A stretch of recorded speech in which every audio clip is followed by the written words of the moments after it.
கிருஷ்ணகிரி மாவட்டத்தில் குவாரிகள், கிரஷர்கள் வேலைநிறுத்தம் காரணமாக கட்டுமான பணிகள் பாதிப்படைந்து வருகின்றன. குவாரிகள் இருக்கும் நிலங்களுக்கான வரி என கூறி ஒரு டன்னுக்கு 90 ரூபாய் செலுத்த பிறப்பிக்கப்பட்டிருக்கும் அரசாணையை திரும்ப பெற குவாரி உரிமையாளர்கள் கோரிக்கை விடுத்திருக்கிறார்கள். இது பற்றிய கூடுதல் விவரங்களோடு செய்தியாளர் கார்முகில் இணைப்பில் இருக்கீங்க. விவரங்கள். ஒசூர் பகுதிகளில்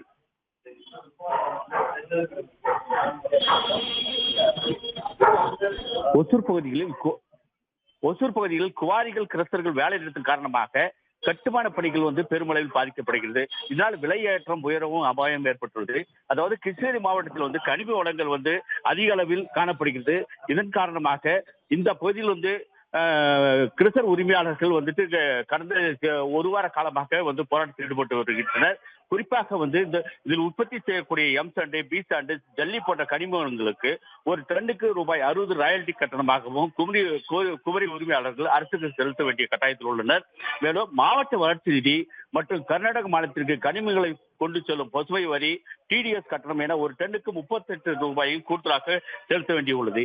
இந்த நிலையில் குவாரிகள் இருக்கும் நிலங்களுக்கும் வரி என கூறி ஒரு டன்னுக்கு ரூபாய் 90 என வசூலிக்கப்பட்டு வருகின்றது. அரசாணை வெளியிடப்பட்டுள்ளது.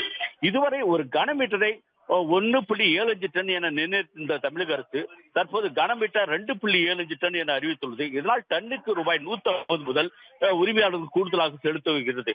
இதன் காரணமாக தான் இந்த கிறிஸ்தவ உரிமையாளர்கள் வேலைநிறுத்தத்தில் ஈடுபட்டுள்ளனர். தமிழக அரசின் இந்த நடைமுறையால் கட்டுமான பொருட்கள் விலை உயரக்கூடிய அபாயம் ஏற்பட்டுள்ளது. இதனால் கட்டுமான பொறியாளர்களும் மற்றும் வீடு கட்டுபவர்கள் மிகுந்த சிரமத்திற்கு ஆளாகி வருகின்றனர்.